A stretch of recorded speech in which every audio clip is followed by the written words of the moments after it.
నమస్కారం. హరిహర శక్తికోటి కార్యక్రమానికి స్వాగతం. తత్వపీఠ వ్యవస్థాపక అధిపతులు అలాగే జాతక జీవిత సమస్యల పరిష్కారాలకి పరిష్కార ప్రావీణ్యులు శ్రీ రామశివ చైతన్యం గురుగారు ప్రస్తుతం మనతో పాటు స్టూడియోలో ఉన్నారు. వారిని అడిగి ఎన్నో విషయాలు తెలుసుకుందాం. నమస్కారం గురుగారు. నమస్కారం. ముందుగా గురుగారు, ఈ హరిహర శక్తికోటి కార్యక్రమం గురించి ప్రేక్షకులకు ఒకసారి మీరు వివరించిన తర్వాత, ఒక దైవ కార్యక్రమం ఏదైనా మొదలు పెట్టాలంటే చాలా మందికి చాలా రకాల సందేహాలు ఉంటాయి. వాటి గురించి తర్వాత మాట్లాడుకుందాం. ముందు హరిహర శక్తికోటి కార్యక్రమం గురించి వివరించండి.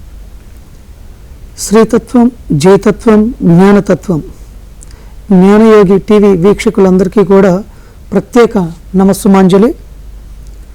ఈరోజు ముఖ్యంగా హరిహర శక్తికోటి కార్యక్రమం డిసెంబర్ 7వ తారీఖు ప్రారంభమైనటువంటి ఈ యొక్క హరిహర శక్తికోటి కార్యక్రమం మరలా నవంబరు 16వ తారీఖు వరకు ముగియనున్నది. కానీ ఇందులో ఈ యొక్క హరిహర శక్తికోటి కార్యక్రమంలో పుస్తకాల పంపిణీని ఉగాది వరకు చేయవలనటువంటి సంకల్పాన్ని చేయడం జరిగింది. అసలు హరిహర శక్తికోటి కార్యక్రమం అంటే ఏమిటి? హరిని, విష్ణువుని, శివుణ్ణి, అమ్మవారిని ముగ్గురిని కూడా ఏకం చేస్తూ వారి యొక్క నామబలాన్ని గనక వ్రాసినట్లయితే గనక మన యొక్క సమస్యలన్నీ కూడా సంపూర్ణంగా నెరవేరేటటువంటి కార్యక్రమం. కాబట్టి ఈ యొక్క హరిహర శక్తికోటి కార్యక్రమాన్ని మా యొక్క తత్వపీఠంలో నిర్మించబోయేటటువంటి శ్రీచక్ర నక్షత్ర రాశుల నవగ్రహ దేవాలయంలో మంత్రబలం, యంత్రబలంతో పాటు నామబలం కూడా ఉండాలి. కాబట్టి ఈ యొక్క త్రిశక్తి దేవతల యొక్క నామబలం కూడా ఉండాలంటే 3 లక్షల మందిని ఏకం చేస్తూ 108 కోట్ల నామాలకు పైగా రాయించిన పిమ్మట వాటిని ప్రాణప్రతిష్ఠ చేయించాలనేటువంటి సదుద్దేశంతో ఈ యొక్క కార్యక్రమాన్ని నిర్వర్తించడం జరుగుతుంది. మీరు ఏ నక్షత్రంలో అయితే జన్మించారో ఆ నక్షత్రంలో మీరు రాసినటువంటి నామాలను ప్రతిష్టాపన చేయటం జరుగును. కాబట్టి సమస్యలు ఉన్న ప్రతి ఒక్కరూ జాతక దోషాలు కానీ జీవిత సమస్యల నుండి విముక్తి పొందాలనే ప్రతి ఒక్కరూ కూడా ఈ యొక్క కార్యక్రమంలో పాలు పంచుకోవచ్చు. చాలామంది జ్యోతిష ప్రోగ్రాం కాదేమో, లేదంటే మన సమస్యలకు ఈ యొక్క హరిహర శక్తికోటి రాయడం వల్ల ఫలితం ఏంటో, వీటిని ఎలా రాసుకుంటూ కూర్చున్నాం, ఎవరికో ఒకరికి పండితులు కనుక కొంత దక్షిణ ఇచ్చేస్తే వారే చేసేస్తారు అని చెప్పేసి అనుకుంటూ ఉంటారు.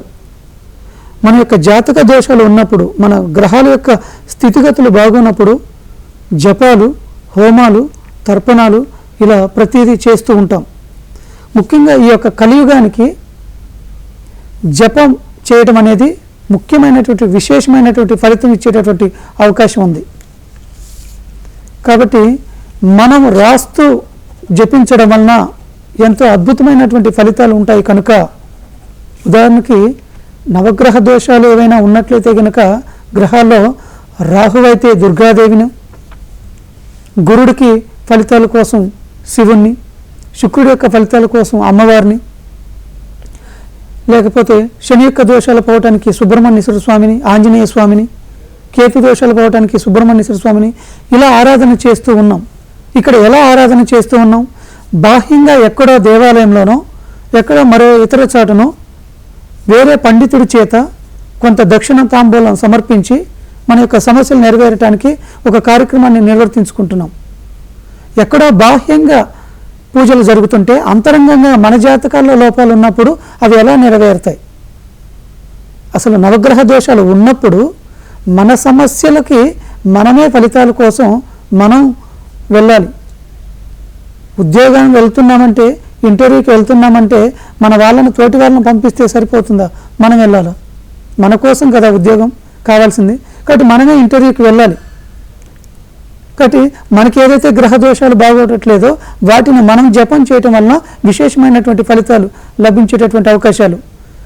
కాబట్టి గురుడి బలం కావాలంటే ప్రతి ఒక్క వ్యక్తికి కూడా 14 సంవత్సరాల వయసు నుంచి 35 సంవత్సరాలు వయసులోపు ఉండే వాళ్ళకి ముఖ్యంగా గురుబలం ఉండాలి. అంటే విద్యలో ఆటంకాలు ఉండేవాళ్ళు కానీ, ఉద్యోగాల్లో ఆటంకాలు ఉన్నవాళ్ళు కానీ, వివాహంలో ఆటంకాలు ఉన్నవాళ్ళు కానీ విశేషమైన ఫలితం రావాలంటే గురుడి బలాన్ని, శుక్ర బలాన్ని మనం ఆ గ్రహాలకి స్తోత్ర పారాయణం కానీ లేకపోతే జపపారాయణాలు కానీ చేస్తూ ఉండాలి. కాబట్టి విశేషమైనటువంటి ఫలితం రావాలంటే కనుక ఈ యొక్క హరిహర శక్తి కోటి కార్యక్రమంలో కనుక కేవలం 3600 నామాలు సుమారుగా మనం సమయాన్ని కేటాయిస్తే 1:30 సమయం పడుతుంది. లేదా మనం 4 నెలల లోపల ఎప్పుడైనా సరే మన వీలును పట్టి రాసుకోవచ్చు. ఎటువంటి నియమాలు పాటించాల్సిన అవసరం లేదు, ఎటువంటి ఆంక్షలు ఉండవు. మధ్యలో ఆపవలసి వస్తే మరలా తిరిగి మనకు అనుకూలమైన సమయంలో మళ్ళీ ప్రారంభించవచ్చు. రాసినటువంటి పుస్తకాలను మరలా తిరిగి తీసుకోవడం జరుగుతుంది. కాబట్టి ఇక్కడ సమస్యలు మీరు ఏదైతే సమస్యలతో బాధపడుతున్నారో ఆ సమస్యను కూడా ఆ పుస్తకంలో రాయవలసి ఉంటుంది. మీరు ఏ సమస్యలతో బాధపడుతున్నారో ప్రతి సమస్యకు ప్రతి ఒక్క పేజీలోనూ సమస్య ఉంటుంది. ఆ పేజీలో రాసుకుంటూ రావచ్చు. మీ సమస్యలు నెరవేరటం కోసం నవయాగాలలో ఒక యాగాన్ని జనవరి 16వ తారీఖు నుంచి నవంబర్ 16వ తారీఖు వరకు ఏకకాలంలో 9 రకాలైనటువంటి నవయాగాలు నిర్వర్తించడం జరుగుతుంది. దాంట్లో మీ యొక్క గోత్రనామాలతోనూ మీ కుటుంబ సభ్యులు అందరినీ కూడా ఏకం చేస్తూ సంకల్పం చేయడం జరుగుతుంది. గురుగారు ఒక కాలర్ వెయిట్ చేస్తున్నారండి. కర్నూలు నుంచి విజయ గారు కాల్ చేస్తున్నారు మనకి. విజయ గారు చెప్పండి మేడం. నమస్కారం అండి. హరిహర శక్తి కోటి కార్యక్రమానికి స్వాగతం. ఈ నామాలకి సంబంధించి మీకు ఏమైనా సందేహాలు ఉంటే గురువు గారు ఉన్నారు, మాట్లాడండి. సరే మేడం, చెప్పండి. నమస్కారం గురుగారు. అమ్మ నమస్కారం, చెప్పండి. గురుగారు, ఇది ఈ హరిహర శక్తి కోటి పుస్తకాన్ని ఎలా రాయాలి? మీరు ఈ పుస్తకాన్ని ఏ విధంగా అయితే ఎవరి చెంతనైతే పొందుతూ ఉన్నారో వారు మీకు పూర్తిగా వివరాలు ఇస్తూ ఉంటారు. ఇక్కడ ముఖ్యంగా హరిహర శక్తి ముగ్గురు యొక్క నామాలు ఉంటాయి. ముగ్గురివి కలిపి టోటల్గా 3600 నామాలు, ఒక్కొక్కరికి 1200 నామాలు. ఈ యొక్క నామాలను మీరు పుస్తకాన్ని తీసుకున్న ప్రారంభించి నుంచి కూడా ఈ యొక్క నామాలను సంపూర్ణంగా రాసుకుంటూ ఏకకాలంలో అయినా సంపూర్ణంగా ఒక్క రోజులో పూర్తి చేయవచ్చు. లేదా సుమారుగా మీకు ఇంకా సమయం ఉంది కాబట్టి జూన్ నెలలోపు వరకు ఎప్పుడైనా పూర్తి చేసుకుని తర్వాత పంపించవచ్చు. కాకపోతే పుస్తకం తీసుకున్న రోజు నుంచి మీకోసం మీ యొక్క సమస్య నెరవేరటం కోసం మేము ఒక నవయాగాలలో ఒక యాగాన్ని మీ యొక్క పరిహారార్థం చేయడం జరుగుతుంది మీ సమస్యకు. కాబట్టి మీరు పుస్తకాన్ని అతి శీఘ్రంగా పొందటానికి ప్రయత్నం చేయవచ్చు. మీరు ఏ ప్రాంతంలో అయితే ఉంటారో వారికి అక్కడ సంబంధించినటువంటి మా తత్వపీఠం బృందం వారు కానీ ఎగ్జిక్యూటివ్ మెంబర్స్ కానీ ఉంటారు. వారి చెంత పొందిన తర్వాత మీకు ఒక డెమో బుక్ చూపిస్తారు. దాంట్లో ఎలా రాయించాలి, ఎలా రాయాలనో మీకు సంపూర్ణంగా చూపించడం జరుగుతుంది. ఆ తర్వాత మీరు తిరిగి ప్రారంభించవచ్చు. ఓకే గురువుగారు, అయితే ఇందాక మీరు చెప్పినట్టు ముగ్గుని హరిహర శక్తి అంటే ముగ్గురు దేవతల్ని ఇందులో ఉంచారు. అయితే హరిభక్తులు కొంతమంది ఉంటారు. హరిహర అంటే ఇద్దరికి సపరేట్గా కొలిచే వాళ్ళు ఉంటారు. అయితే ముగ్గురిని ఏకం చేసి ఈ హరిహర శక్తి కోటి ఈ 3600 నామాలు రాయడం అంటే ఈ సంకల్పం వెనుక ఉద్దేశం ఏంటంటారు? మన యొక్క హైందవ సాంప్రదాయంలో త్రిశక్తి దేవతలు అంటే ముఖ్యంగా త్రిమూర్తులు అని చెప్పేసి బ్రహ్మ, విష్ణు, మహేశ్వరులు అని చెప్తూ ఉంటారు. ఇందులో పురాణ శాస్త్రం ప్రకారం కొన్ని లోపాల వలన బ్రహ్మదేవుడికి ఈ యొక్క కలియుగంలో ఈ యొక్క మనకు దేవాలయాలు లేకుండా పోయాయి. కాబట్టి ఇక్కడ ముఖ్యంగా విష్ణు ఆలయాలు, శివాలయాలు మరియు అమ్మవారి ఆలయాలు మాత్రమే ప్రాముఖ్యతను సంతరించుకున్నాయి. కాబట్టి ఇందులో విష్ణుమయం, శివమయం, శక్తిమయంగా ఉన్నది కాబట్టి మన యొక్క భారతదేశం ఇందులో ఈ ముగ్గురిని ఏకం చేస్తూ ఇక్కడ వెంకటేశ్వర స్వామి ఉండొచ్చు, సుబ్రహ్మణ్యేశ్వర స్వామి ఉండొచ్చు, వినాయకుడు టెంపుల్స్ ఉండొచ్చు, లేకపోతే ఇతరత్ర ఏదైనా ఉండొచ్చు. కానీ అన్నీ కూడా ఈ 3 దేవాలయాలకు అనుసంధానంగానే ఉన్నాయి. అమ్మవారి ఆలయాలు కావచ్చు, విష్ణు ఆలయాలు కావచ్చు, లేకపోతే శివాలయాలు కావచ్చు. కాబట్టి శివుని ఆరాధిస్తున్నామంటే సుబ్రహ్మణ్యేశ్వర స్వామిని ఆరాధిస్తున్నట్టే, సుబ్రహ్మణ్యేశ్వర స్వామిని ఆరాధిస్తున్నామంటే వినాయకుడిని ఆరాధిస్తున్నట్టే. కాబట్టి ఇక్కడ ఈ యొక్క త్రిశక్తి దేవతల యొక్క ముగ్గురు నామాలు కనుక ఉన్నట్లయితే ప్రతి ఒక్కరూ కూడా కలుస్తారు. ఇక్కడ అసలు తత్వపీఠం అంటే ఏంటి? యథార్థంలోని అంతరార్థాన్ని గ్రహించడమే తత్వం. నీలో ఉన్న నిన్నును నువ్వు తెలుసుకోవడమే తత్వం, నిజాన్ని తెలుసుకోవడమే తత్వం. అలాంటి తత్వపీఠంలో మరి ఇక్కడ మొత్తం పూర్తిగా నీ గురించి నువ్వు తెలుసుకోవడం అనేది తత్వాన్ని. కాబట్టి అలా ఆ తత్వంలో కృష్ణతత్వమా, రామతత్వమా, సాయితత్వమా, ఇలా ఏ తత్వాన్ని బోధిస్తున్నాము అంటే నీలో ఉన్న నిన్నును తెలుసుకోవటానికి నిజమైన తత్వాన్ని బోధిస్తూ ఉన్నాం. తత్వపీఠం ద్వారా ఎన్నో యజ్ఞయాగాది కార్యక్రమాలు చేస్తూ ఉన్నాం. మరి అలాంటి తత్వపీఠంలో ఎలాంటి దేవాలయం ఉండాలి? ఇక్కడ ఏది ఒక దేవాలయం ఉంటే మీరు ఇందాక అన్నట్లుగా హరి దేవాలయం ఉంటే శివాలయం భక్తులు వస్తారా? శివభక్తులు వస్తారా? లేదా శివాలయం కట్టుకుంటే హరిభక్తులు వస్తారా? ఇక్కడ మన యొక్క సంస్కృతిలో కొంతమంది అజ్ఞానుల వలన ఇలా విభేదాలు సృష్టించడం జరిగింది ఈ యొక్క దేవుళ్ళలో. కాబట్టి ఇక్కడ ముగ్గురిని ఏకం చేయాలంటే ప్రతి ఒక్క వ్యక్తి కూడా 27 నక్షత్రాల్లోనే జన్మిస్తాడు, 12 రాశుల్లోనే ఉంటాడు, 9 నవగ్రహాలే వారి యొక్క జీవితాల్లో నడుస్తూ ఉంటాయి. కాబట్టి అందుకోసం అని చెప్పేసి ఈ యొక్క తత్వపీఠం ఆశ్రమంలో 27 నక్షత్రాలు, 12 రాశులు, 9 గ్రహాలకు కలిపి దేవాలయం కడితే ప్రతి ఒక్కరూ ఈ యొక్క దేవాలయంలోకి వస్తారు. మరి ఇటువంటి దేవాలయంలో నామబలం కూడా ఉండాలి, మంత్రబలం యంత్రబలంతో పాటు అని చెప్పేసి ఈ యొక్క హర శక్తి కార్యక్రమాన్ని చేపట్టడం జరిగింది. సో అయితే ఈ నామాలు అనేవి అంటే ఇప్పుడు చాలామంది భక్తులు అడిగేది కూడా ఏదైనా ఒక మొక్కు, మనకి ఏదైనా ఇబ్బంది ఉండి ఒక మొక్కుకుంటే దేవుడికి అది తీర్చడం లేట్ అయితే మళ్ళీ కష్టాలు వస్తాయని, కానీ తీర్చలేదు కాబట్టి దేవుడు కష్టపడుతున్నాడు ఇలా అనుకునే వాళ్ళు కూడా ఉంటారు. సో ఇప్పుడు ఈ నామాలు ఒక సమస్య తీరాలి అని చెప్పి నామాలు రాయడం మొదలుపెట్టిన తర్వాత పూర్తి చేయలేకపోతే వాళ్ళకి ఎటువంటి సమస్యలు వస్తాయి? ఈ సందేహం కూడా చాలా మందిలో ఉంటుంది. ఇక్కడ హరిహర శక్తి కోటి అంటే కోటి నామాలు రాయవలసిన అవసరం లేదు. కేవలం 108 కోట్ల నామాలను రాయించాలనే ఉద్దేశంతో హరిహర శక్తి కోటి అని పెట్టడం మాత్రమే జరిగింది.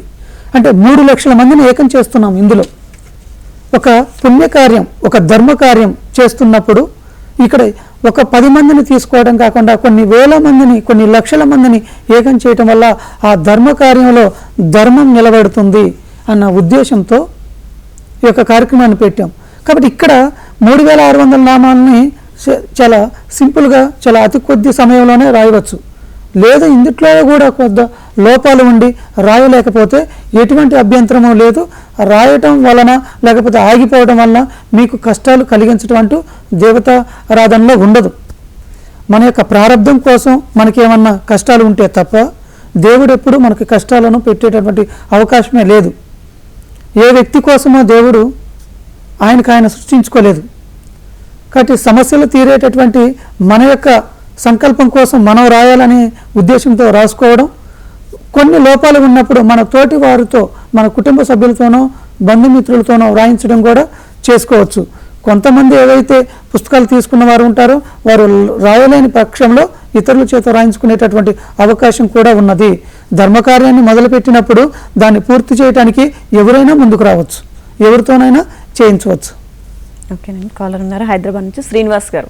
నమస్తే శ్రీనివాస్ గారు. హలో శ్రీనివాస్ గారు. రైట్ గురుగారు, అయితే ఈ నామాలు మేము రాయలేము అనుకునే వారికి, రాయలేని పరిస్థితులు ఉండే వాళ్ళకి వేరే మార్గం ఏదైనా ఉందా? అంటే కొంతమంది వృద్ధులు కానీ అలా ఉండొచ్చు, రాయలేని స్థితిలో వాళ్ళు ఉండొచ్చు. వాళ్ళకి వృద్ధుల విషయాన్ని తీసి ఒక్కసారి పక్కన పెడితే హరిహర శక్తి కోటి కార్యక్రమం అంటే పుస్తకాలు రాయాలి కాబట్టి ఇది మనకి అవసరం లేనిది. ఏదైనా సరే జాతక సందేహాలు లేకపోతే ఆస్ట్రాలజీకి సంబంధించింది ఏదైనా వస్తే కనుక ఒక పరిహారాన్ని పొందవచ్చు గురువుగారి చేత అని చెప్పి చాలామంది అనుకుంటూ ఉంటారు. మరి పరిహారాన్ని పొందిన తర్వాత మీకు మీరుగా చేయడానికి సుమారుగా 1 గంట సమయం పడుతుంది కదా, లేదా ఇతర పండితుల చేత చేయించుకోవడానికి కొంత ధనం మరియు కొంత సమయాన్ని వెచ్చించాలి కదా. కాబట్టి ఇక్కడ మన సమస్యలు నెరవేరడానికి మనం సంకల్పంగా కూర్చొని రాయడం వలన విశేషమైనటువంటి ఫలితం లభిస్తుంది. మీ యొక్క జాతకంలో ఎన్ని సమస్యలు ఉన్నప్పటికీ కూడా ఉద్యోగ, విద్య, ఇతర ఎటువంటి సమస్యలు ఉన్నా సరే, వ్యాపార వృద్ధిలో రాణించాలన్నా సరే, నవగ్రహాల యొక్క అనుగ్రహం పొందాలంటే కనుక ఈ యొక్క హరిహర శక్తి దేవతల యొక్క అనుగ్రహం పొందాలి ముందు. అంటే వారి యొక్క నామాలను లిఖించాలి. ఇక్కడ 3600 నామాలు లిఖిస్తే చాలు, కొన్ని లక్షల నామాల్లో మిమ్మల్ని సంకల్పం చేయడం జరుగుతుంది. మీకోసం ఒక యాగాన్ని నిర్వర్తించడం జరుగుతుంది. ఇక వృద్ధుల కోసం వచ్చినట్లయితే కనుక ఓపిక ఉన్నవారు రాస్తారు, వ్రాయలేని వారు వారి యొక్క కుటుంబ సభ్యుల చేత, బంధుమిత్రుల చేత రాయించుకోవచ్చు. ఓకేనండి. కాలర్ ఉన్నారు హైదరాబాద్ నుంచి, శ్రీనివాస్ గారు. శ్రీనివాస్ గారు. హలో, నమస్కారం అండి. నమస్కారం అండి. హరిహర శక్తి కోటి కార్యక్రమానికి స్వాగతం. గురుగారు ఉన్నారు, మాట్లాడండి. స్వామి నమస్కారం. స్వామి నమస్కారం, చెప్పండి. స్వామి, ఇది ఇప్పుడు దీక్షలాగా ఏమైనా చేయాలా స్వామి, లేదా మామూలుగా రెగ్యులర్ అన్ని వర్క్స్ చేసుకుంటూ రాయొచ్చా, లేకపోతే దీనికి నియమాలు ఏమైనా ఉన్నాయా? మీ నామదేవ్ అండి? శ్రీనివాస్. శ్రీనివాస్. నక్షత్రం తెలుసా అండి? మూలా నక్షత్రం అండి. మూలా నక్షత్రం ఇక్కడ మక, మూల, జ్యేష్ఠ, విశాఖ, అశ్లేష నక్షత్రాల్లో జన్మించిన వారికి కొంత బాంధవ్య దోషం ప్రభావం ఉంటుంది. అందుకే అలాంటి నక్షత్రాల్లో జన్మిస్తూ ఉంటారు. ఇక ముఖ్యంగా శ్రీనివాస్ గారి యొక్క నామధేయాన్ని కనుక పరిశీలించినట్లయితే 2009 నుంచి 2017 వరకు కూడా ఏలియన్ నడుస్తుంది. కొంత ఆటంకాలు, అది విద్యలో కావచ్చు, ఉద్యోగంలో కావచ్చు, వ్యాపారంలో కావచ్చు, ఇతరత్ర ఆటంకాలు ఏర్పడుతూ ఉంటాయి. మరి ఇక్కడ మీరు వ్రాసేటప్పుడు ఇక్కడ కొన్ని సమస్యలు ఉన్నాయి. మీకు మూల నక్షత్రం యొక్క ప్రభావాలు కొంత ఉన్నాయి. అంటే ఇక్కడ మీరు ఈ పుస్తకాన్ని రాసేటప్పుడు నియమాలు పాటించాలంటే మనం ఒక ప్రదేశానికి వెళ్తున్నాం, ఒక దేవాలయానికి వెళ్తున్నాం, ఆ దేవాలయానికి అనుగుణంగా వెళ్ళాలి. క్యూలో వెళ్ళాలా, లేదా పక్క నుంచి వెళ్ళాలా, లేదా డైరెక్ట్గా గేట్లు దూకి వెళ్ళాలా అనే కొన్ని నియమాలు ఉంటాయి కదా. ఆ నియమాలు స్వల్పంగా పాటిస్తే చాలు. ఎలా పాటించాలి? ముఖ్యంగా మనం ఏదైతే దినచర్య చేస్తున్నామో దానికి అనుగుణంగా వెళ్తే చాలు. ఎటువంటి నియమాలు పాటించాల్సిన అవసరం లేదు. నువ్వు రాసే టైంలో మాత్రమే నియమాన్ని పాటించు. చక్కగా ఒక ప్రదేశంలో కూర్చొని రాయి. నిలబడైతే రాయలేం కదా, పరిగెడుతూ నీళ్ళైతే తాగలేం కదా. అలా ఏదైతే నిలబడి ఏ విధంగా అయితే మంచినీరు తాగుతున్నామో అలానే ప్రశాంతంగా కూర్చొని రాయి. నీలో ఉన్న నిన్నుని మేల్కొల్పి రాయి, మనస్సుతో రాయి. కాబట్టి దేహశుద్ధి కంటే కూడా ఆత్మశుద్ధి ముఖ్యం. కాబట్టి ఎటువంటి లోపాలకి మీకు ఏదైతే జాతక లోపాలు ఉన్నాయో వాటిని ఆ లోపాలు పోవాలని సంకల్పం చేసుకొని రాస్తే చాలు. ఎటువంటి నియమాలు అవసరం లేదు. ఎన్ని గంటల్లో రాయాలి, ఎన్ని రోజుల్లో రాయాలి అనేటటువంటి నియమము లేదు. గంటన్నరలో పూర్తిగా ఒక్కరోజు కూర్చుంటే కనుక గంటన్నరలో పూర్తయిపోతాయి. లేదా 40 రోజుల్లో రాయండి. ఎటువంటి దీక్షలు అవసరం లేదు. ఇక్కడ దీక్షలు తీసుకోవటం అంటే ఏంటి? సూక్ష్మంలో మోక్షం కోసం దీక్షలు తీసుకుంటున్నారు. అటువంటి దీక్షలో నువ్వు కూర్చున్నప్పుడే అదొక ఘనమైనటువంటి దీక్ష. అది కాబట్టి నువ్వు కూర్చున్న 10 నిమిషాలే ఆ దీక్ష. ఎటువంటి దీక్షలు అవసరం లేదు. హరిహర శక్తి కోటి నువ్వు రాస్తున్నావంటే ఆటోమేటిక్గా నువ్వు దీక్షలో ఉండే రాస్తున్నావు. సంపూర్ణంగా నీ సమస్యలు నెరవేరటం కోసం దీక్షతో రాస్తున్నావు. కాబట్టి ఎటువంటి ఆటంకాలు లేకుండా, ఎటువంటి ఇబ్బందులు కలగకుండా మీరు ప్రశాంతంగా హరిహర శక్తి కోటిని రాయవచ్చు. మీ సమస్యల నుండి విముక్తిని పొందవచ్చు. గురుగారు, అయితే ఈ రామకోటి, సాయికోటి అని కూడా చాలామంది రాస్తూ ఉంటారు. అక్కడక్కడ కొన్ని సంఘటనలు జరిగాయి, బాధాకరం అనుకోవచ్చు. ఎందుకంటే ఈ రాసిన పుస్తకాలు పంపిస్తూ ఉంటారు దేవాలయానికి. అవి కొన్ని చోట్ల అక్కడక్కడ పడిపోవడం అలాంటివి కొన్ని చూసాం. సో అంటే రాసిన వాళ్ళకి ఫలితం ఉండదేమో అని చెప్పి చాలా బాధ అనిపిస్తుంది అలాంటివి చూసినప్పుడు. కానీ ఇక్కడ మీరు చెప్తున్న దాన్ని బట్టి అయితే పుస్తకాలు మళ్ళీ కట్టబోయే దేవాలయంలోనే ఉంటాయని చెప్తున్నారు. సో ఆ దేవాలయంలో ఇవి కూడా ఒక భాగస్వామ్యంగా ఉంటే అది రాసిన వాళ్ళకి ఎలాంటి ఫలితాలు వస్తాయంటారు? ఇక్కడ జన్మతః చిత్తా నక్షత్రంలో జన్మించారు, లేదా రేవతి నక్షత్రంలో జన్మించారు అనుకుందాం. నేను నా జన్మతః ఒక్కసారైనా చిత్తా నక్షత్రం యొక్క అధిదేవతను ఆరాధన చేయాలి.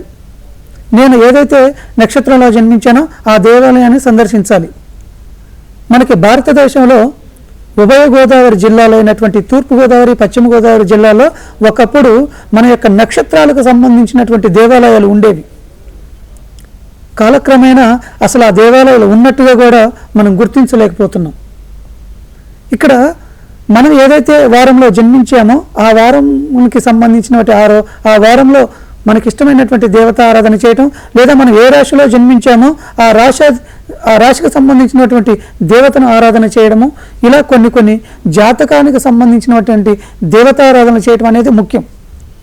మరి నేను జన్మించినటువంటి చిత్తా నక్షత్రములో నా యొక్క నక్షత్ర దేవాలయంలో నేను రాసినటువంటి నామాలను, లిఖించినటువంటి నామాలను నా స్వయంగా నా చేతుల మీదుగా నేను దాంట్లో ప్రతిష్టాపన చేసుకోవటం అనేది ఎంత అదృష్టదాయకం.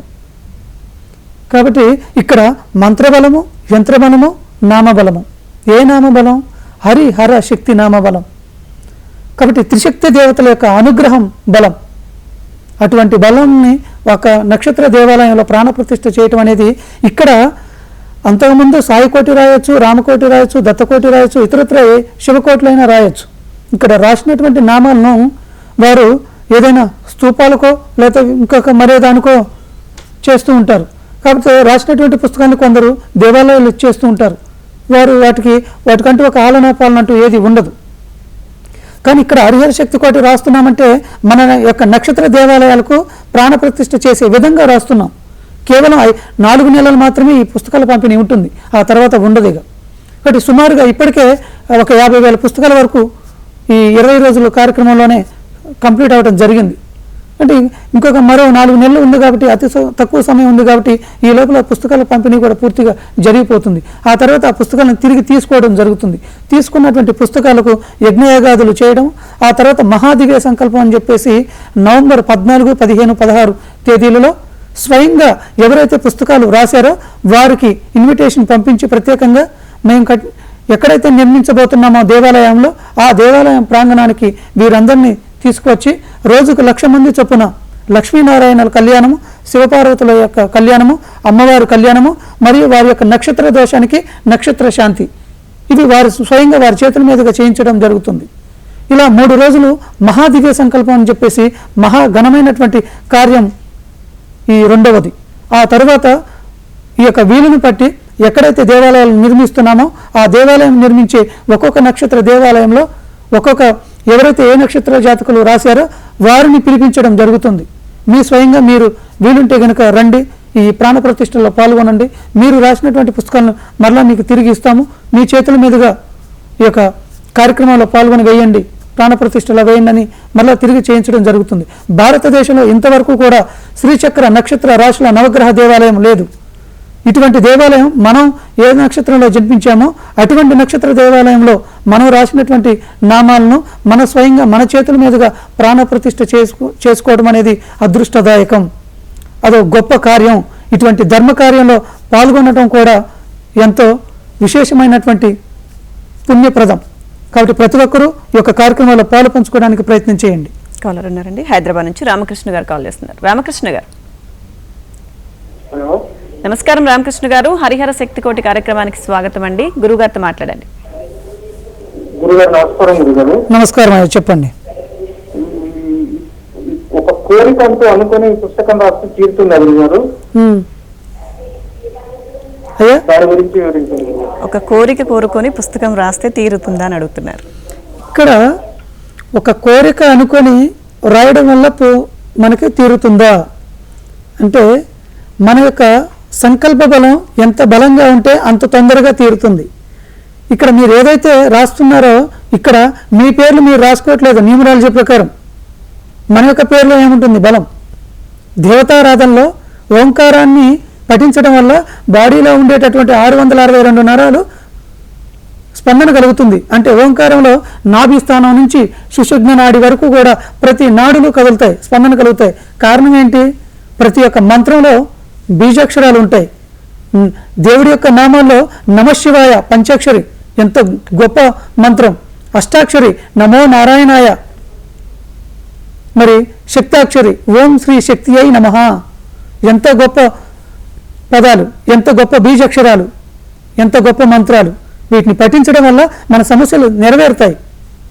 ఎలా పఠించాలి, ఎలా రాస్తూ పఠించాలి అనేది మీ నుంచే ఆధారపడి ఉంటుంది. ఆ తర్వాత మీరు ఏదైతే సమస్యతో బాధపడుతున్నారో, ఏ సమస్య నెరవేరాలని కోరుకుంటున్నారో దానికోసం మేము మా యొక్క పీఠం నందు ఒక నవయాగాన్ని 9 రకాల యాగాలు ప్రతిరోజు చేయడం జరుగుతుంది. అందులో ఒక యాగాన్ని మీకోసం చేయడం జరుగుతుంది, మీరు ఏదైతే సమస్యతో బాధపడుతున్నారో.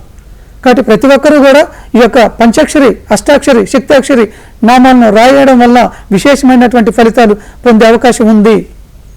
మీ యొక్క పేర్లని 31 రోజులు 42 రోజుల్లో రాసుకోవడం వల్ల ఫలితాలు ఉండవు. పిలిచే పేరులో ప్రతి ఒక్క మనిషికి టంగ్ పవర్, ఐ పవర్ ఎక్కువ. కొంతమంది మాట్లాడితే జరగదు, కొంతమంది చూస్తే జరగదు. మరి అటువంటి నీ పేరులో నీకేంట్లో బలం ఏర్పడుతుంది? రాస్తే బలం ఎట్లా ఏర్పడుతుంది నీ పేరులో?